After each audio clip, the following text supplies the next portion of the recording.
She agreed to marry a dying billionaire for money, but on wedding night, the truth stunned her. Hello, everyone. Before we begin today's story, I have a small favor to ask. Please hit subscribe and turn on the notification bell so you never miss our channel's new videos. It is quick, free, and the best way to support us in bringing you more dramatic stories. Your support means the world to us. Where are you watching from? Drop your city or country in the comments below. Thank you very much. Now, let us return to our main character. The rain had been falling since dawn, soft and cold, tracing long silver lines down the glass of the small cafe window. Inside, the lights glowed amber, wrapping the room in quiet warmth. Across the table sat a man whose presence seemed to still the air. His name was Ethan Ward, a billionaire whose photographs once filled business magazines. But now, his pale complexion and the faint tremor in his hands spoke of a different truth. Doctors had given him less than 6 months to live. Across from him sat Clara Hayes, a 26-year-old woman with tired eyes and calloused hands. Her apron from the diner still carried the faint scent of coffee and bleach. She had no idea why a man like him would ask to meet her, until he slid a folder across the table. "Marry me," Ethan said quietly. "Think of it as a contract. The self-honor drablook, and rather sitter deppard, in flash and a runably." The words hung in the air like a spark. Clara blinked, certain she had misheard. "Excuse me? I do not have time for games," Ethan continued. "I need a wife before the board meeting next month. It is a matter of inheritance. You will be compensated generously." Clara stared at the document. The typed words looked unreal. "Marriage agreement." Her throat tightened. "You want me to pretend to be your wife?" He nodded once. "For 6 months. You will attend events with me, move into my estate, and help me settle personal matters. In return, you will receive $500,000 and a lifetime scholarship for your brother." Her pulse pounded in her ears. Rent overdue. Her brother's medical bills piling up. Every road in her life had led to a dead end until this man appeared with an impossible offer. "Why me?" she asked, voice trembling. Ethan's blue-gray eyes lifted to hers. "Because you are honest. I saw you return the wallet I dropped last week. Everyone else would have kept it." Clara remembered the moment vividly, the sleek lobby, the black wallet, the stranger in a tailored coat who thanked her with a tired smile. She had no idea he was the billionaire everyone whispered about. "I will give you a day to think about it," Ethan said, "but I need your answer soon." He stood, leaving the folder on the table. As he walked out into the rain, the bell above the door chimed softly. Clara sat frozen, staring at the marriage contract. Her reflection in the window looked like someone else, a woman on the edge of a life she could not imagine. That night, she returned to her small apartment. The heater rattled weakly, fighting the chill. She opened the folder again. The numbers stared back at her, unreal and tempting. She thought of her brother in the hospital, of eviction notices stacked on the kitchen counter, and then she thought of Ethan's eyes, not cold, not cruel, just resigned. At 2 in the morning, Clara picked up her phone and typed a message. "Mr. Ward, I will do it. And my daughter was Salve." The next morning, a black car waited outside her building. The driver opened the door without a word and handed her a folded note. "Welcome to the arrangement." As the city blurred past the window, Clara's heart thudded against her ribs. Somewhere ahead lay a mansion she could never have entered, a man she barely knew, and a contract that would change her life forever. But what neither of them knew was that before the ink dried, fate had already rewritten the rules of their deal. The car stopped in front of wrought iron gates taller than any building Clara had ever entered. Beyond them stretched a long driveway lined with oaks, their branches dripping from last night's rain. The mansion at the end of the path looked like something out of another world. Stone walls, arched windows, and a silence that made her heartbeat sound too loud. When she stepped out, the air smelled faintly of roses and wet earth. A butler greeted her with a polite bow. "Miss Hayes, Mr. Ward is expecting you. Please, follow me." Inside, the foyer gleamed with marble floors and gold-framed portraits. Clara tried not to stare. Her worn sneakers squeaked with each step. Every chandelier seemed to hum with wealth. It felt unreal. Ethan waited in the library, sunlight slicing through tall windows behind him. He was dressed in a dark suit, the kind that seemed to belong on magazine covers, not in a room with someone like her. When he turned, she noticed again the paleness of his face, the faint shadow of fatigue beneath his eyes. "You came," he said simply. "I said I would," Clara replied, forcing herself to stand straight. He nodded to a woman standing nearby, his lawyer, who handed Clara a copy of the contract. Ethan's voice was calm but deliberate. "You will stay here for 6 months. There are 5 rules. 1. You will attend social functions as my wife. 2. No one outside this house is to know the marriage is an arrangement. 3. You will not interfere in my business decisions. 4. You will maintain discretion at all times. And 5. His tone softened. You will not fall in love with me." Clara's lips parted slightly. "That last one sounds unnecessary." "It is the most important one," he said quietly. "This marriage ends the moment the board signs my estate papers." The lawyer slid a pen toward her. Clara stared at it, her hand trembling. The room felt too still. With one breath, she signed her name. When the ink dried, Ethan took her hand in a brief, formal shake. "Welcome to your new life, Mrs. Ward." That evening, she unpacked in the guest wing, a suite larger than her entire apartment building. The walls were painted in soft cream, the bed draped in linen white as snow. Yet despite the beauty, loneliness hung in the air. She glanced at the small photo of her brother she had placed by the bedside. "Just 6 months," she whispered. "Then everything will be okay." Dinner was served at 7. The dining table could have seated 20 people, but there were only 2. Ethan sat at one end, distant but polite. He spoke about the weather, about business travel, about his doctor's appointments with a tone too calm for someone facing death. Clara listened quietly, answering when he looked up. At one point, she noticed him pause mid-sentence, his hand tightening around a glass of water. "Are you all right?" she asked. He inhaled slowly, then smiled faintly. "Just a little pain, nothing new." For a second, the air between them shifted. The man across the table was no longer just a billionaire. He was human, fragile, fighting something unseen. Later, as she walked back to her room, she found herself thinking about that brief flicker of pain in his eyes. Maybe he was not cold after all. Maybe, beneath all the contracts and conditions, there was something else, something neither of them had planned for. Outside, rain began to fall again, soft against the windows, the same rhythm that had brought her here. And somewhere deep in the mansion, Ethan Ward stood alone in the hallway, looking down at his wedding ring, as if wondering whether he had just saved his future or invited his own undoing. The next morning, the sky over the Ward estate was the color of pewter, and the air carried the smell of rain-soaked pine. Clara stood on the terrace, her fingers wrapped around a mug of coffee she was too nervous to drink. Everything about her new life felt surreal. The marble floors, the polished silver, the staff who bowed when she entered it, all felt borrowed, like a dream someone else had left behind. A knock sounded at her door. It was Marianne, the head housekeeper, holding a list in her gloved hands. "Good morning, Mrs. Ward. Mr. Ward asked that I prepare you for this evening's charity dinner. It will be your first public appearance as his wife." Clara nearly dropped her cup. "Tonight? I thought the first event would be next week." Marianne smiled politely. "Plans changed. You will have help from the stylist in the West Parlor at 3 o'clock. When Marianne left, Clara sat on the edge of the bed, heart pounding. She remembered Ethan's warning rule number 1. Attend social functions as my wife. It was starting already. By evening, the mansion buzzed with activity. Seamstresses adjusted her dress. Stylists pinned her hair. The mirror reflected a woman she barely recognized, elegant, poised, and terrified. She took a breath, whispering to her reflection, "Do not embarrass him. Just smile." At 7 sharp, Ethan appeared in the doorway. He wore a black tuxedo, his expression unreadable. For a moment, he just looked at her, his gaze softening before he caught himself.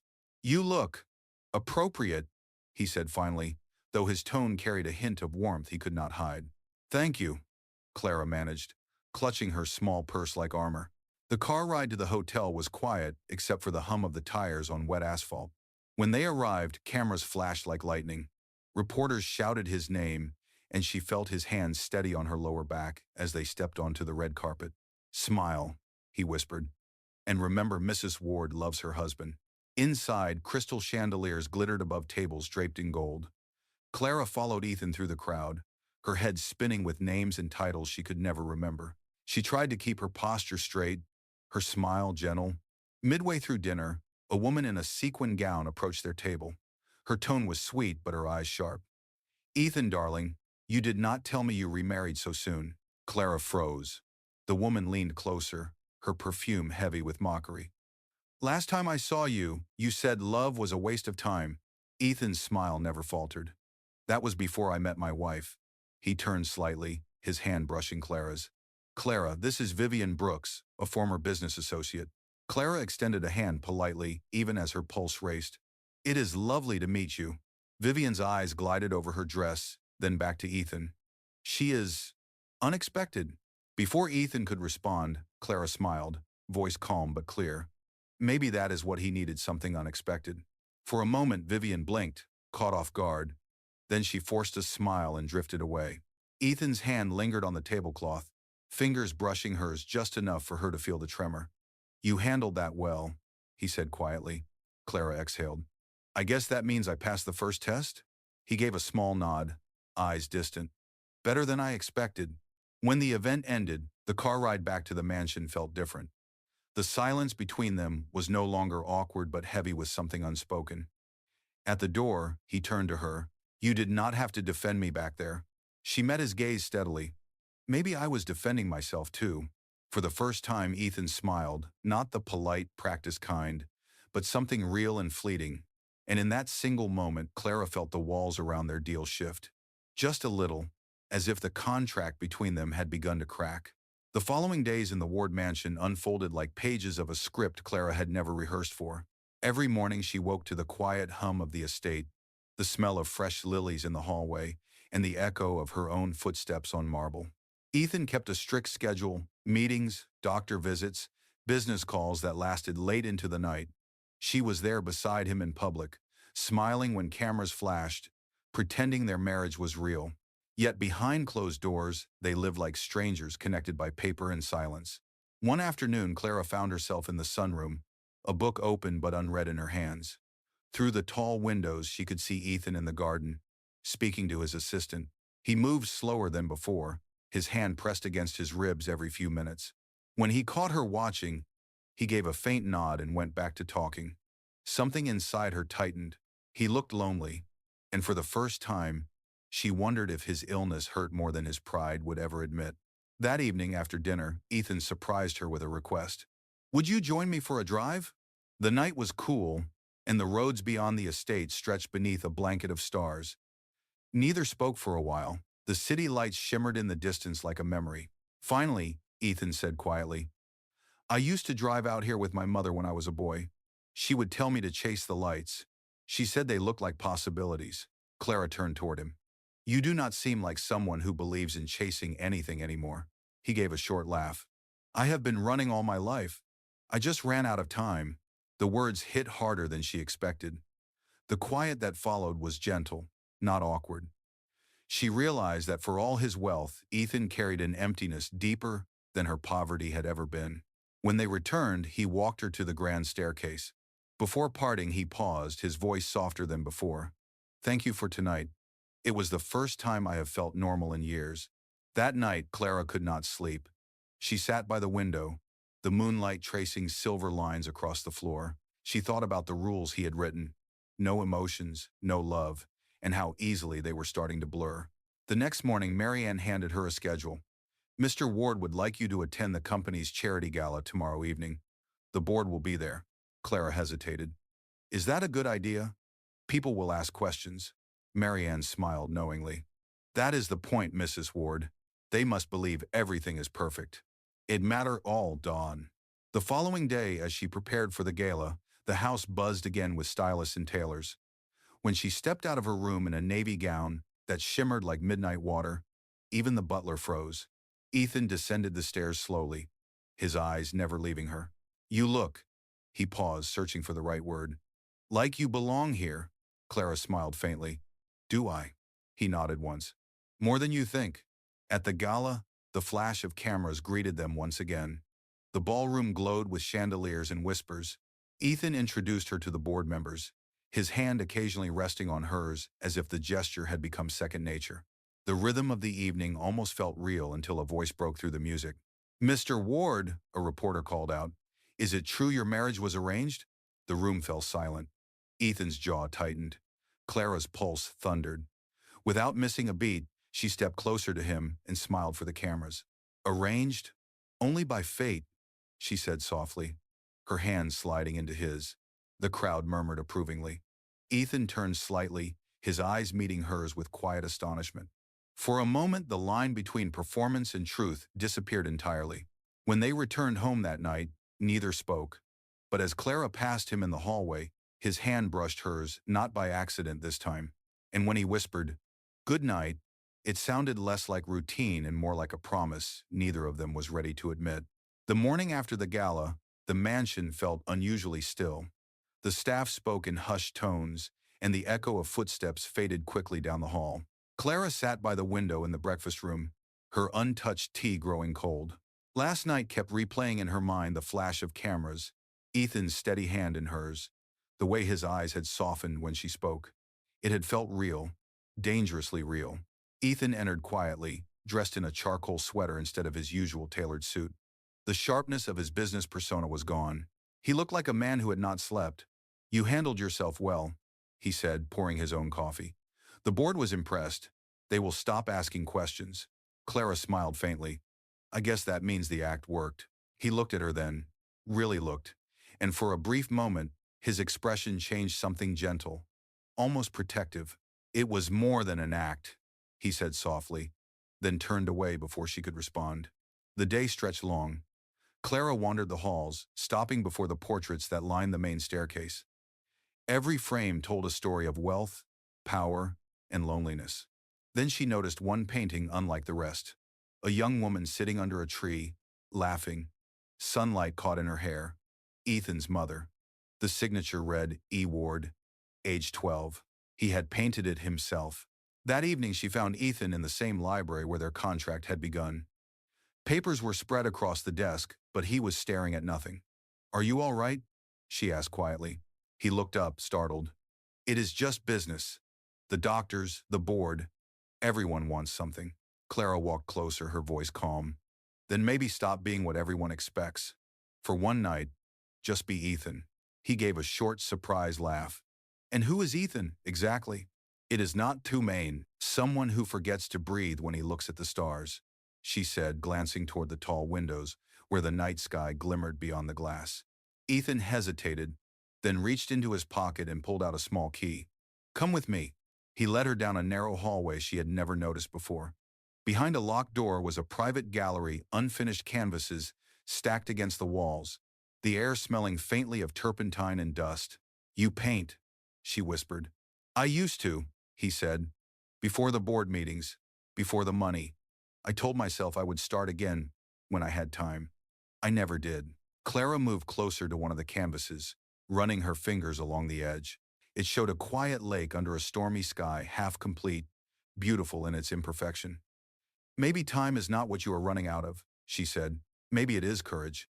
For a long moment, Ethan said nothing. Then he turned toward her, his voice low. "You make everything sound simple." "It is not simple," she replied. "It is just honest." He stepped closer, close enough for her to see the faint tremor in his hands. "Clara, this was supposed to be pretend." "I know," she said, her voice barely above a whisper. "But maybe pretending is what made us both remember how to feel." Something flickered in his eyes, fear, longing, disbelief. Then he reached up, brushing a strand of hair from her cheek. The touch lingered, trembling with restraint. "You should go," he murmured, but he did not step back. Clara looked up at him, her heart beating fast. "Do you want me to?" Ethan's jaw tightened. "No," he said finally, "but it might be safer if you did." She turned away before he could see the tears forming in her eyes. Outside, thunder rolled across the sky, low and distant. Somewhere deep inside the mansion, the contract that had once seemed unshakable began to unravel. Thread by thread, replaced by something neither of them could name and neither could stop. For the next few weeks, the air in the Ward mansion changed. The distance that once echoed between them began to fade. Breakfast turned into quiet conversations. Evenings became moments of shared silence that no longer felt uncomfortable. Clara found herself anticipating the sound of Ethan's footsteps in the hallway, the low hum of his voice calling her name from across the room. One evening, she passed by the study and heard faint music. Inside, Ethan was seated at the piano, his fingers gliding over the keys with slow precision. The melody was soft, nostalgic, the kind that carried both grief and grace. Clara stood in the doorway, not wanting to interrupt. When the final note faded, he turned and smiled faintly. "I did not know anyone was listening. You play beautifully," she said, stepping closer. "I thought businessmen did not have time for music." "I did not," he replied. "Not until you started asking what made me happy." The room went quiet again, except for the ticking of the clock. He patted the seat beside him. "Sit." Clara hesitated, then joined him. He guided her hands to the keys. "Middle C," he murmured. "That is where everything begins." When she pressed the key, the sound vibrated gently in her chest. "It is strange," she said softly. "Something so small can fill a room." He looked at her, eyes thoughtful. "Small things usually do." The next day, Ethan's health began to slip. His doctors came more frequently. His steps grew slower, his voice quieter. Yet he never complained. Clara noticed the pain behind his calm expression, the stiffness of his shoulders, the way his hands sometimes trembled when lifting a cup. She wanted to ask how much time he had left but could not bring herself to. That night, he joined her on the terrace, where the city lights shimmered in the distance. The air was cool, carrying the scent of jasmine. Ethan leaned against the railing, his breath uneven. "You should know something," he said. "My father's will requires that I remain married to secure the company's ownership. If I die before the end of the 6 months, you inherit everything." Clara froze. "I do not want your money, Ethan." There was a profit. "I know," he said, his voice almost a whisper. "That is why I trust you." For a moment, neither spoke. Then Clara reached for his hand. His skin was cold, fragile, but his grip was steady. "Do you ever wish you could go back?" she asked. "Every day," he admitted, "but maybe this is what I was meant to find at the end piece." Clara felt tears rise, but she blinked them away. "You are not at the end," she said firmly. "You are still here. You still have music. You still have choices." He smiled faintly. "And you?" Her breath caught, but before she could respond, the sound of footsteps interrupted them. Marianne appeared, her face pale. "Mr. Ward, the doctor needs to see you right away. It is urgent." The color drained from Ethan's face, but he nodded calmly. "Go inside, Clara." "No," she said quickly. "If it is about your health, I want to stay." He met her eyes for a long moment, then said softly, "Please." Hours later, the house was silent again. Ethan's study door remained closed. Clara waited outside, her hands trembling, until the doctor finally emerged, his expression grave. "He needs rest," the doctor said gently. "His condition is worsening, but his will is strong. Keep him calm. That might help more than any medicine." When the doctor left, Clara entered quietly. Ethan lay on the couch, pale but awake.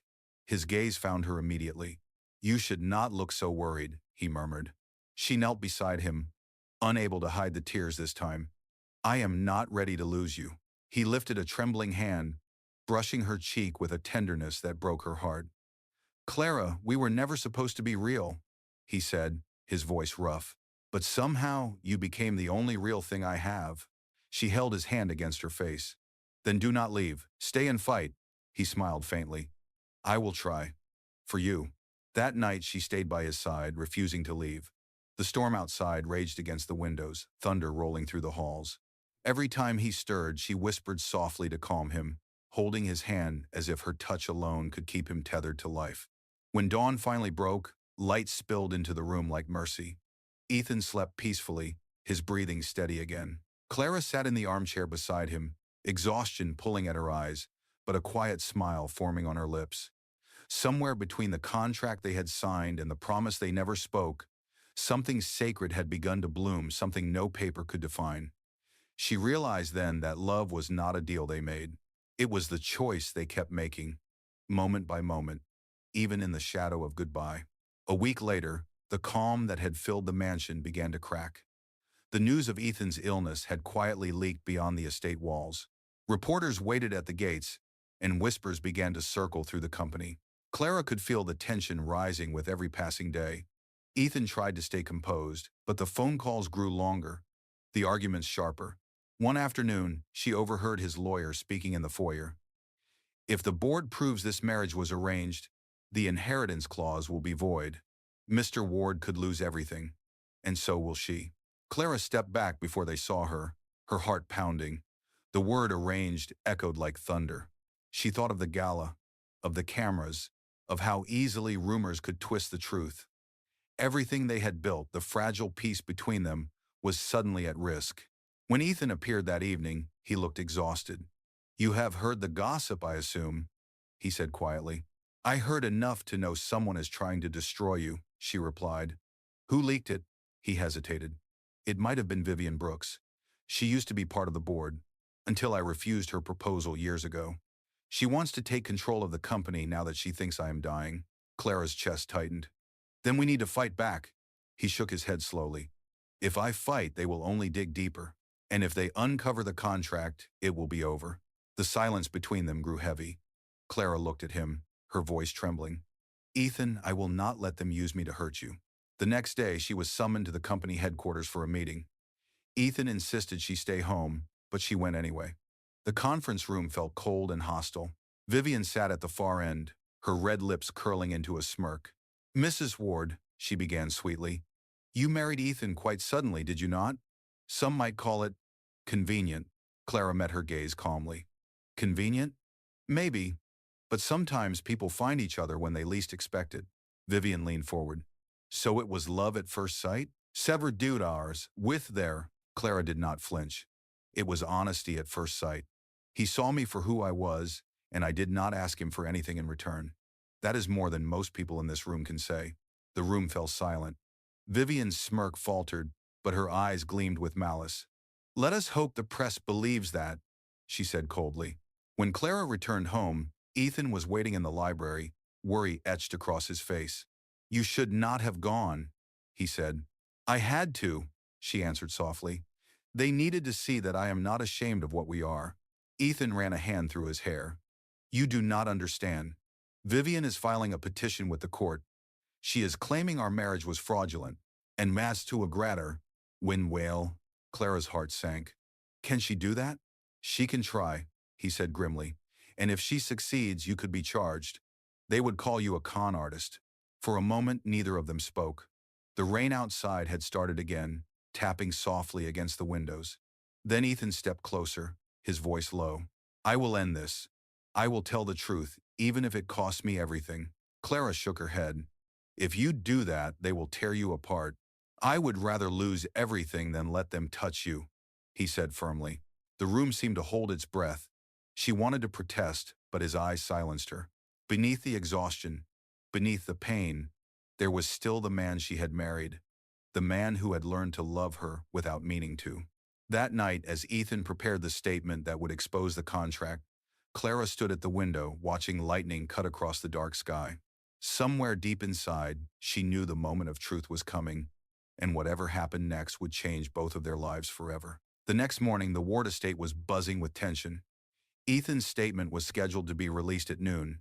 His legal team had gathered in the library, papers spread across the long oak table. Clara stood quietly by the window, her hands clasped tightly together. She could see the exhaustion in his face, but also something else, a calm resolve that frightened her.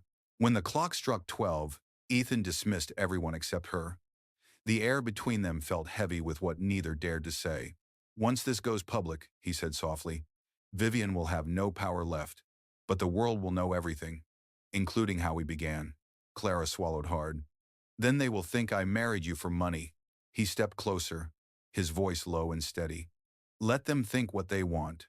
I would rather live with the truth than a lie that destroys you." She shook her head. "You should not have to sacrifice everything to protect me."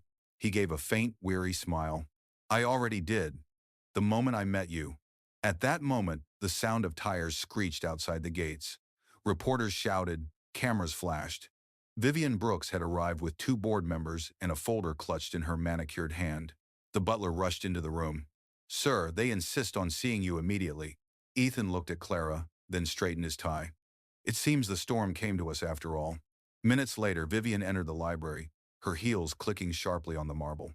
"Ethan," she said, her voice dripping with false sweetness, "I am only here to save your company from scandal. End this marriage now, quietly, and we will keep the contract out of court." There was Arbly, Clara stepped forward before Ethan could speak. You mean you will blackmail him to get what you want? Vivian's eyes narrowed. You should know your place, dear. You are a waitress who stumbled into a fairy tale. Do not confuse pity with love. Clara's heart pounded, but her voice stayed firm. You are right.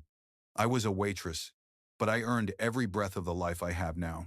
And love is not pity, it is the courage to stay when everyone else leaves. Ethan's voice cut through the room, sharp and clear. That is enough, Vivian. He pulled out a signed document from his jacket and placed it on the table. This is my official resignation as CEO. The company and its assets are yours to divide as you please. But before you take it, remember this money cannot buy peace, and it never will. Vivian froze. You cannot be serious. You are giving up everything? He nodded once. Everything except her. For the first time, Vivian was speechless. She turned on her heel and stormed out, the sound of her footsteps fading into the hall. When the doors closed, Clara stared at Ethan in disbelief. Why would you do that?